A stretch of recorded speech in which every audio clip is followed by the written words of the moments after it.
मोदी जी के चंद्रयान 3 के landing points के नामों की घोषणा के बाद आखिर कांग्रेस को मिर्ची क्यों लग गई, चलिए जानते हैं। देखिए, ब्रिक्स समिट के बाद ग्रीस का दौरा और ग्रीस के दौरे के बाद मोदी जी बिना आराम किए सीधे पहुंच गए इसरो के वैज्ञानिकों से मिलने बेंगलुरु। और इसरो सेंटर जाकर उन्होंने कुछ ऐतिहासिक घोषणाएं की। पहली, जिस दिन चंद्रयान 3 चंद्रमा पर लैंड हुआ था, यानी कि 23 अगस्त का दिन, उस दिन को अब हिंदुस्तान नेशनल स्पेस डे के रूप में मनाया जाएगा। नंबर 2, जिस जगह पर चंद्रयान 3 लैंड हुआ था, अब उस पॉइंट को शिव शक्ति के नाम से जाना जाएगा। और साथ ही साथ उन्होंने एक ऐसी घोषणा कर दी जिससे कांग्रेस को मिर्ची लग गई। मोदी जी ने कहा कि चंद्रयान 2 ने चांद के जिस जगह पर अपने आखिरी क्षणों में क्रैश लैंडिंग की थी, वो पॉइंट अब तिरंगा कहलाएगा। लेकिन ये बात कांग्रेस के कुछ सांसदों को रास नहीं आई। पर इन्हीं सांसदों को अगर पूछा जाए कि भैया साल 2008 में कांग्रेस ने चंद्रयान 1 के लैंडिंग पॉइंट का नाम जवाहर पॉइंट रखा था, उसका क्या मतलब था? लेकिन मोदी जी ने शिव शक्ति और तिरंगा पॉइंट नाम देकर दुनिया को राष्ट्रवाद का संदेश दिया है।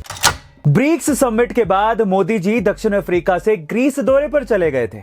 अब ग्रीस से क्या लाए हैं मोदी जी, चलिए जानते हैं। देखिए, पिछले 40 सालों में पहली बार भारत का कोई प्रधानमंत्री ग्रीस दौरे पर गया है और वो है नरेंद्र मोदी जी।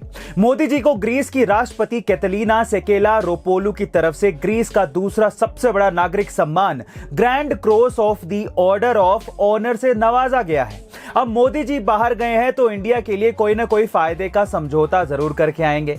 तो इस बार इस दौरे में इंडिया के ग्रीस को ब्रह्मोस मिसाइल बेचने की बात चल रही है। अब इससे भारत को ना सिर्फ इकोनॉमिकली बल्कि पॉलिटिकली भी फायदा होगा। कैसे? देखिए, अगर भारत ग्रीस को मिसाइल देता है तो इससे भारत को आंख दिखाने वाले चीन, पाकिस्तान और तुर्की दबाव में आएंगे, क्योंकि दुश्मन का दुश्मन दोस्त होता है।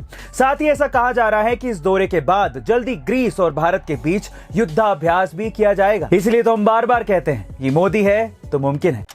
ब्रिक्स सम्मेलन के दौरान मोदी जी ने कुछ ऐसा किया जिसे देखकर दुनिया के सभी देश मोदी जी की तारीफ करते थक नहीं रहे। अब ऐसा क्या हुआ था उस सम्मेलन में, चलिए जानते हैं। दरअसल इस साल हुए 15वें ब्रिक्स सम्मेलन के दौरान ग्रुप फोटो के लिए मोदी जी स्टेज पर पहुंचे। उन्होंने देखा कि बाकी देशों के झंडों के साथ हमारा तिरंगा झंडा भी जमीन पर पड़ा हुआ था। दरअसल ऐसा इसलिए किया जाता है ताकि सभी नेताओं को ग्रुप फोटो लेने के लिए उनकी जगह बताई जा सके। जमीन पर रखा तिरंगा देखकर मोदी जी ने तुरंत उसे उठा लिया और अपनी जेब में रख दिया। उन्हें ऐसा करता देख दक्षिण अफ्रीका के राष्ट्रपति ने भी अपने देश के झंडे को उठाया, पर जैसे ही एक कोऑर्डिनेटर इन दोनों से झंडा इकट्ठा करने के लिए आया तो दक्षिण अफ्रीका के राष्ट्रपति ने तो झंडा दे दिया, लेकिन मोदी जी ने शायद ये कहकर तिरंगा देने से मना कर दिया था कि ये हमारे देश का झंडा है, ये है तो हम हैं, इसे हम अपने पास ही रखेंगे। मोदी जी को विदेश में तिरंगे का ऐसा सम्मान करते देखकर लोग उनकी तारीफ करते थक नहीं रहे हैं। साथ ही हमें भी भारतीय होने पर गर्व महसूस हो रहा है।